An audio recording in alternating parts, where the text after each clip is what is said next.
KTV sa papel pero nang pasukin ng mga operatiba ng NBI Special Task Group, isa pala umanong pugad ng sex trade.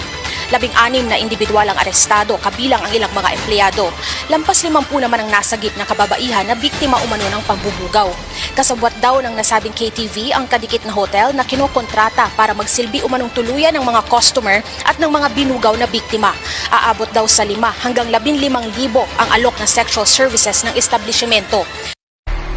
Tony, sinampahan ng National Bureau of Investigation ng paglabag sa Anti-Trafficking in Person Act at Comprehensive Dangerous Drugs Act ang 26 na individual kabilang asawa at anak ni dating Congressman Mike Defensor. Inireklamo ng NBI ang asawa at anak ni dating Congressman Mike Defensor dahil sa umano'y pambubugaw sa establishmento na pagmamayari raw nila. Bistado ng NBI ang umano'y prostitusyon at paggamit ng iligal na droga sa isang family KTV sa Pasig City. Dawit sa iskandalo ang anak at asawa ni former Congressman Mike Defensor. Gusto sa kanya kaya ito ang matibag. Sa panahon ngayon na ang daming gutom, ang daming naghihirap, huwag mong gamitin ang politika para manggipit ka ng mga tao. I think the issue here is not the league. The issue is political harassment. Hawak ko po ang dokumento, ang lease contract was signed 2025, ang nakapirma, asawa po niya. At ang business permit po nila sa Pasig, si Rin pa rin, for 2026. Sino po kayo na nagsisinungaling? Though I challenge Mike Defensor, pati po yung asawa niya, huwag natin dalhin sa usapin ng politika at huwag mong sabihin na dinala ko ang pamilya mo dahil sa politika, ikaw ang naglagay sa pamilya mo dyan sa negosyo niya. Nako, ito na. Sabi ni Mike Defensor sa isang interview, huminto na daw ang operasyon sa naturang establishmento noon pang taong 2019. Pero, hindi pa sarado. So, malaking problema yan, di ba? Kung tunay na wala ng operasyon, bakit noong nired ng National Bureau of Investigation, NBI, abay, may natuklasang illegal na aktibidad at meron pang droga, meron pang prostitusyon sa loob mismo ng naturang gusali. So, dalawa ang posibilidad na lalabas dito. Una, hindi talaga ganap na natigil ang operasyon o kaya'y may aktibidad pa rin nangyayari sa loob at yun ang natuklasan sa NBI. So nagkaroon ito ng matinding kapabayaan ba sa pagkontrol sa isang ari-ari ang nakapangalan sa kanyang pamilya? Pero sabi ni Mike Defensor, ito daw ay malinaw na pamumulitika. Naniwala ba kayo na ang raid sa NBI ay isang uri lamang ng pamumulitika? Pero bakit kaya hindi agad sinabi ni Mike Defensor, hindi totoo na sa pinag-ari yan ng asawa ko at anak? Kung talagang walang kaugnayan ang kanyang misis at anak, ba't hindi niya masabing diretsahan sino ang nagpatakbo sa illegal na aktibidad nung na-raid ito ng NBI?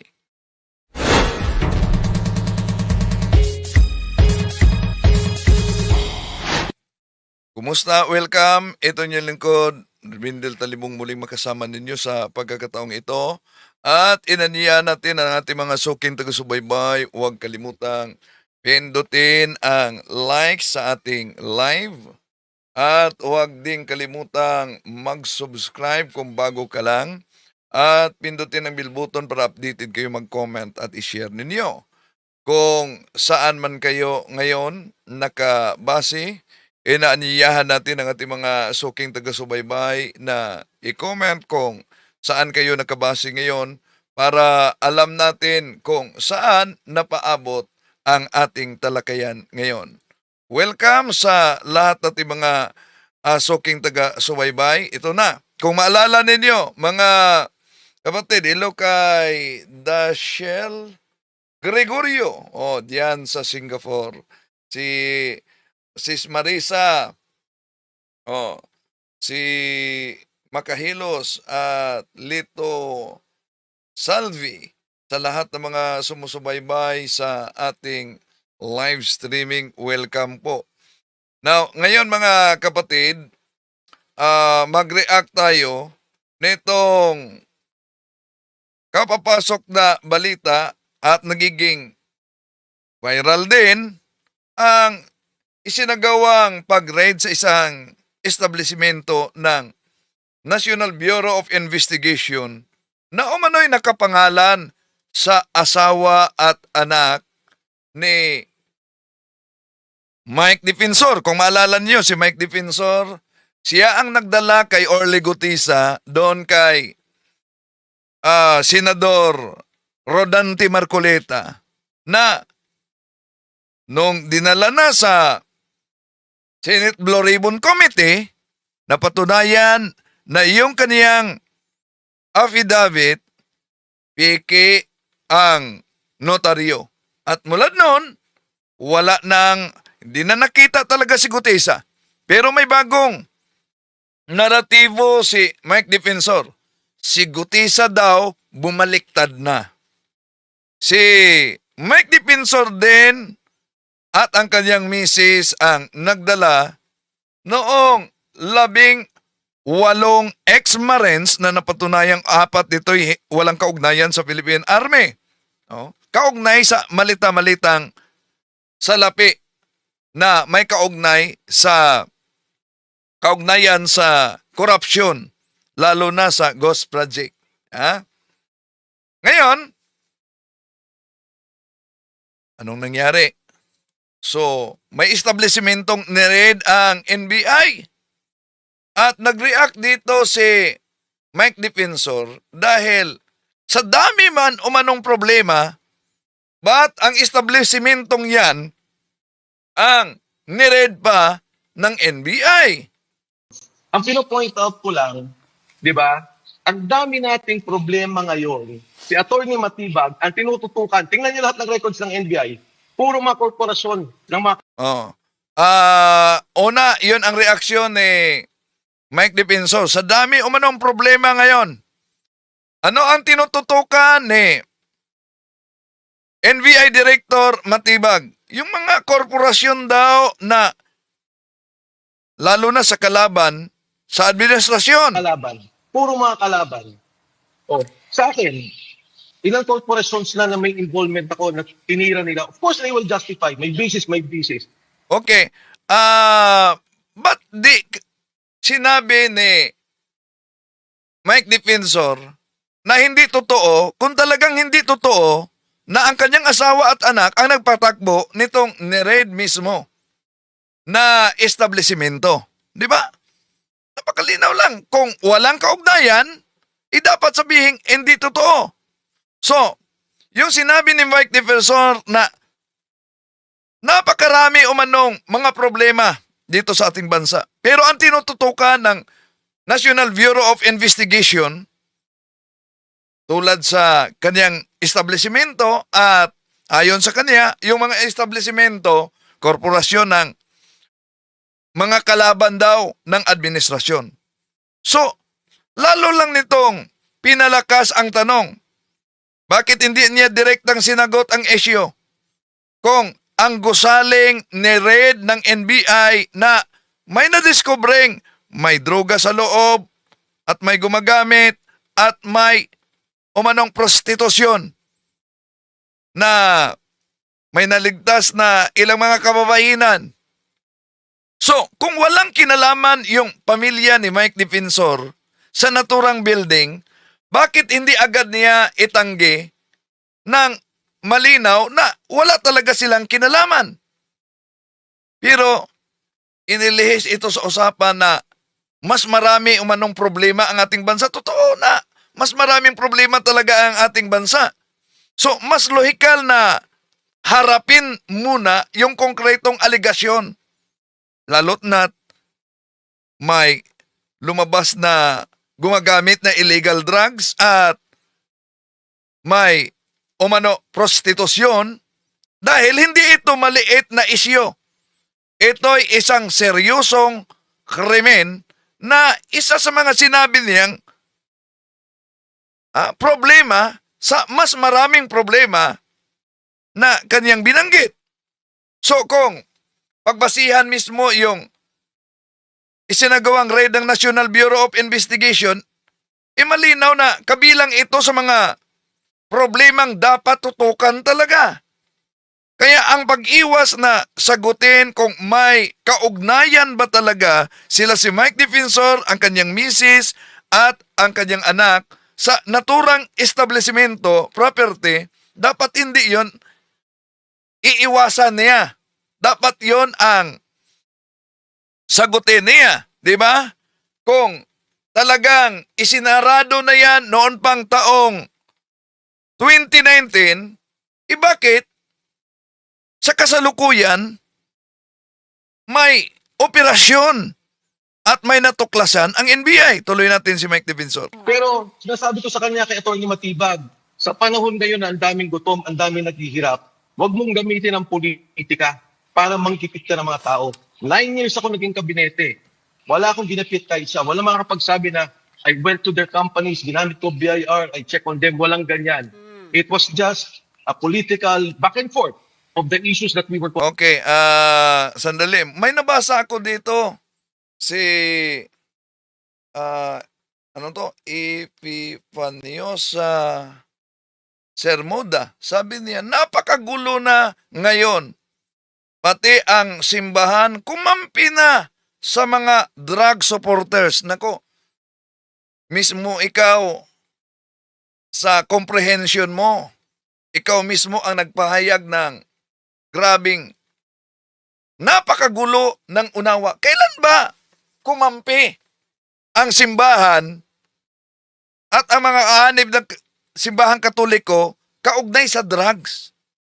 Ang problema na, ito, halimbawa, tinatalakay natin itong raid ng NBI na kuhaan, may nakitang gumagamit ng drugs doon sa KTV na ayon sa dokumento, pinag-aari sa asawa ni Mike Defensor at may anak pa niya.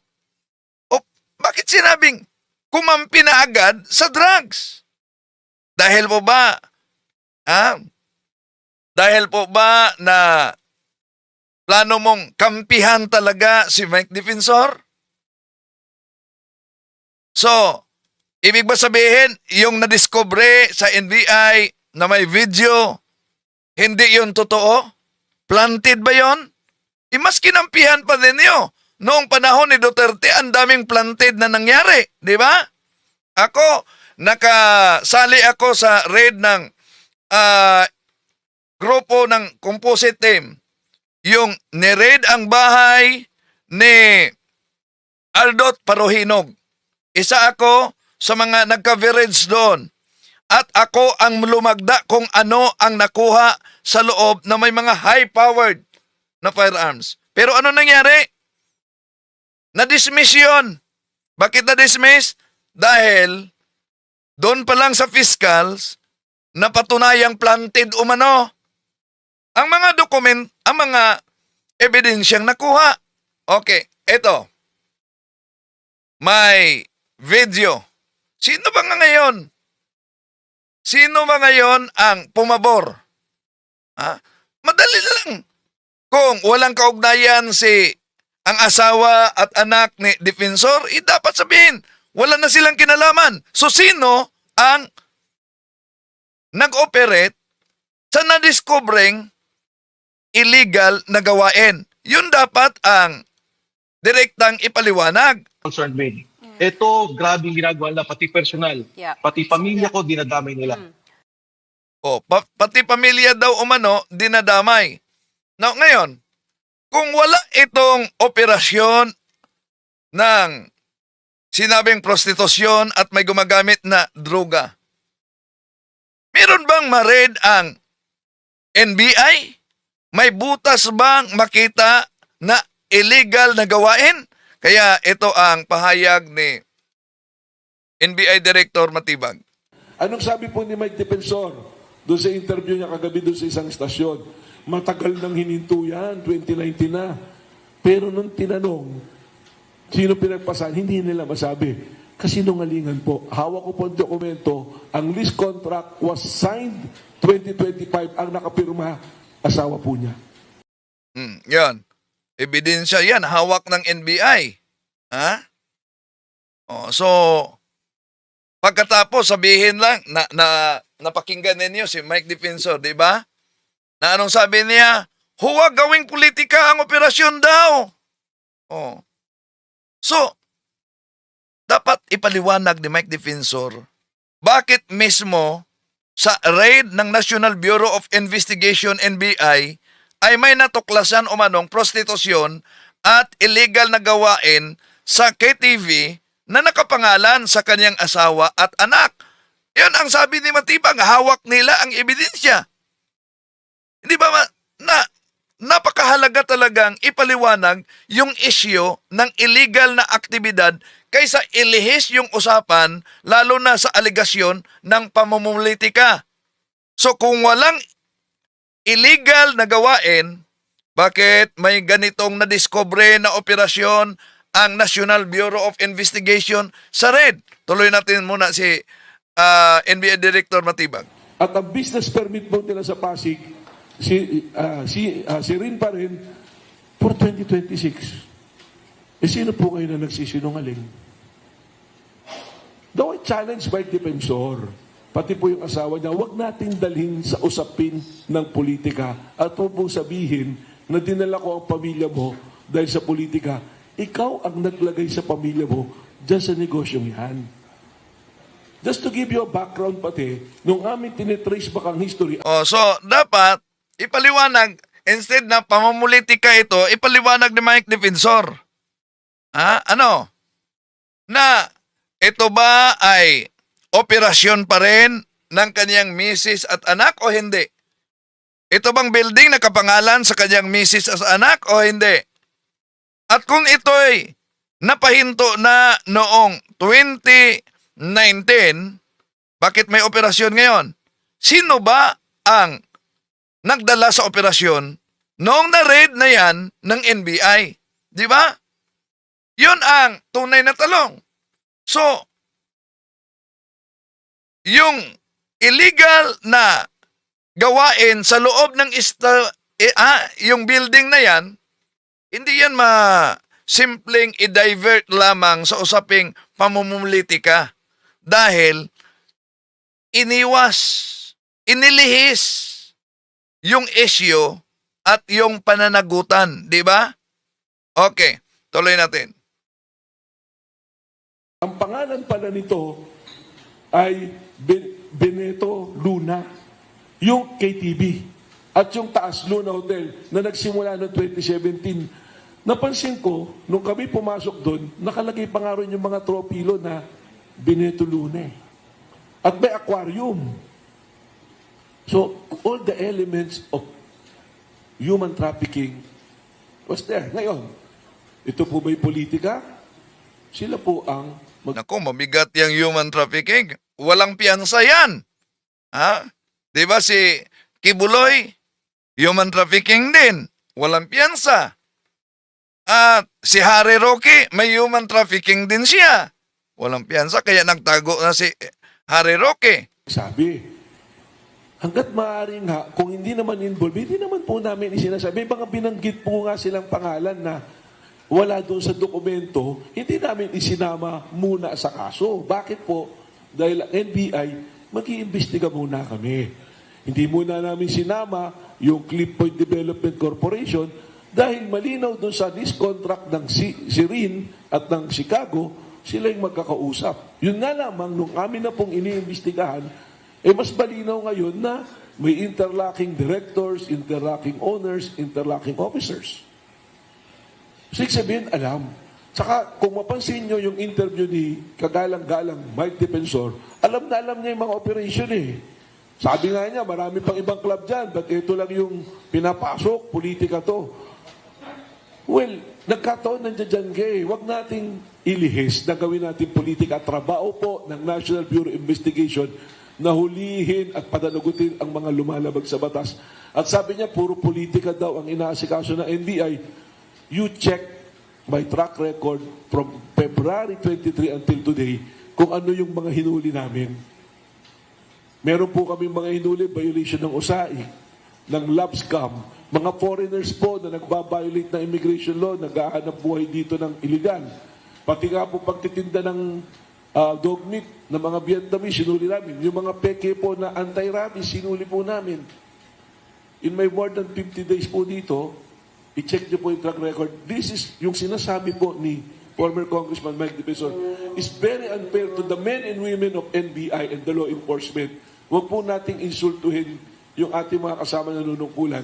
Ako ngayon ang magsasabi, kung may personal ka sa akin, dahil iniisip kong pinupolitika kita, huwag nating idamay yung mararangal na nunungkulan sa National Bureau of Investigation. At lahat po kami doon, ginagawa naming marangal yung trabaho po namin.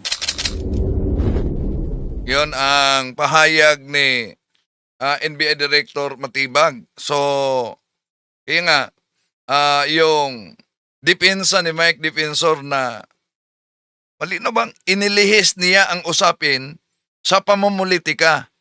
Pero hindi iyon ang sentrong isyu. Ang mas mahalagang tanong dito, bakit ang negosyong nasasangkot sa illegal na gawain ay nakapangalan sa kaniyang misis at sa kaniyang anak, di ba? So kaya, tama ang sinabi ni NBI Director Matibag. Hindi dapat ito gawing isyong politika. Dahil sa katotohanan, si Defensor mismo ang naglagay sa kanyang pamilya sa naturang posesyong, sa naturang negosyo. So, kung walang pananagutan sa pagpatakbo o illegal sa naturang negosyo, bakit nanatili ang pangalan ng kanyang asawa at anak nung na-read ito? Diba? So, hindi maaaring itago sa likod ng pamumulitika lang ang isang usapin na may kinalaman talaga sa legalidad at may kinalaman sa pananagutan. Ang isyu ay hindi kung sino ang kalaban sa politika, kundi kung may nangyari bang paglabag sa batas, may illegal bang gawain sa loob ng naturang establishmento nung niread ito, at kung sino ang dapat managot. Kung hindi na ito nakapangalan sa kaniyang misis at sa kanyang anak, kaninong pangalan yan? Di ba? At hanapin natin yung isa pang interview ni Mike Defensor. No? Ito ba? Ang pino-point out ko lang, di ba, ang dami nating problema ngayon. Si Atty. Matibag, ang tinututukan. Pero baka ito, pwede ito, na muna nating linawin, yung pong misis mo tsaka anak mo, sila yung officers nung kumpanya na nagpapatakbo ng hotel. Tama ba? Actually, Tony, mali yun eh. Kasi ano yun? Oh, mali. So, ibig sabihin, hindi na ang kanyang misis ang nagpapatakbo. Ibig sabihin, kung hindi ang kanyang misis ang nagpapatakbo, sino? Yung 2019 pa, huminto na yung operations. Nag-give up na namin yung operations.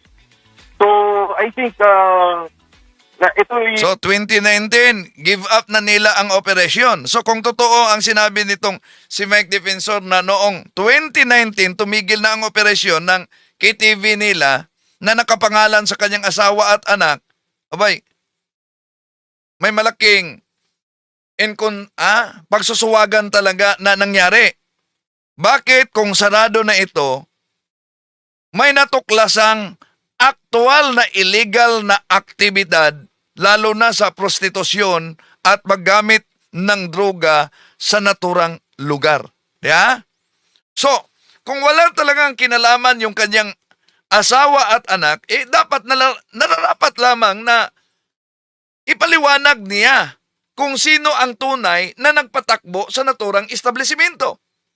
Hindi sapat ang simpleng pagdistansya o paglihis sa isyo na sasabihin, ito'y pamumulitika lamang dahil sa ilalim ng pananagutan, yung may-ari o nakapangalan ay inaasahang may kontrol o meron talagang kinalaman sa pangyayari sa loob ng kanilang pinag-aari, di ba? So, parang inilihis talaga ang usapin patungong pamumulitika. So mas mahalagang sagutin yung konkretong tanong. Sino ang may nag-operate nito? Bakit hindi ito napasara kung matagal na itong nahinto? At bakit tila may patuloy na illegal na gawain sa isang establishmento konektado sa pangalan ng kanyang misis? Tuloy natin. Nagkaroon ng ano sila na may dokumento sinasabi na kami pa rin nag-operate doon sa lugar na yon. But technically, wala na talaga yung corporation operating the hotel. Okay. Wala na, as in na-dissolve na? Hindi pa, existing pa siya. O ano ba talaga? Wala na, pero hindi na dissolve. Existing pa talaga umano. Pero huminto siya ng operation since when? O huminto ng operasyon. Pero ang tanong, sino ang nagpatakbo kung huminto na? Sino ang nasa likod nung na-raid na ng NBI na may mga illegal na activity na nangyari? Di ba? 2019, 2026 na tayo ngayon. Pinahinto na umano pero hindi pa nasarado. 2019. Ang nangyari Okay. meron pa sa mga inaayos na mga financial, mga kailangang ayusin, mga pang-pinansa. Oo. So hindi pa sa totally na close. So hindi pa siya totally na close. Pinahinto 2019 pero hindi pa totally na close. At ang malinaw ngayon na sa raid ng NBI, ano nangyari? May mga na-discover na illegal na activity. Di ba? Sino ang nasa likod yan? Okay. So, pero ano lang, Dapat ipaliwanag sino. Ang problema ngayon, sabi ng NBI director, Ang pino-point out Sandali. ko lang, pero baka pwede na muna Matibag. nating linawin, yung pong, Anong sabi po ni Mike Defensor doon sa interview niya kagabi doon sa isang estasyon? Matagal nang hininto yan, 2019 na. Pero nung tinanong, sino pinagpasan, hindi nila masabi. Kasinungalingan po. Hawak ko po ang dokumento. Ang lease contract was signed 2025. Ang nakapirma, asawa po niya. At ang business permit po nila sa Pasig, si Rin pa rin, for 2026.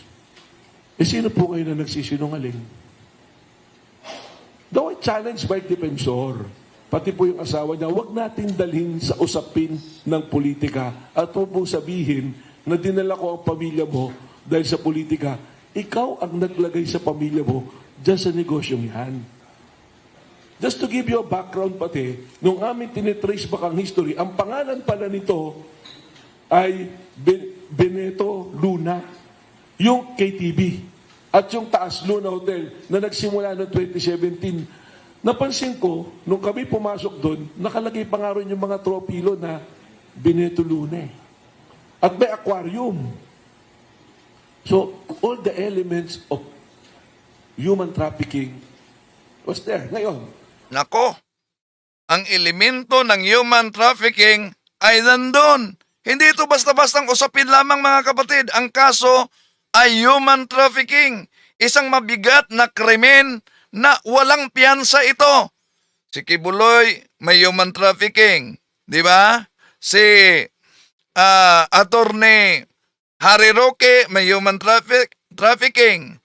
At ayon kay NBI Director Matibag, mga elemento ng human trafficking. So ibig sabihin, para sa NBI may sapat na basihan para ituring na seryosong paglabag sa batas ang nadiscover nila. So kung iginiit ni Mike Defensor na ito ay pamumulitika, hindi nito mababago ang bigat ng akusasyon laban sa kaniyang misis at anak. So dito mga kapatid, alam naman natin na mainit talaga ang politika sa ating bansa. Corruption, grabing bangayan sa politika. So sa politika, nagiging normal na ang bangayan. Pero may malinaw na aral dito. Kung ayaw mong magamit laban sa'yo ang isang issue, siguruhin mong wala kang maiiwang puwang para sa iligalidad. Dahil kapag may makita, lalo na kung may ebidensya, hindi ito simpleng paninira, kundi usapin ito na pananagutan sa ating batas.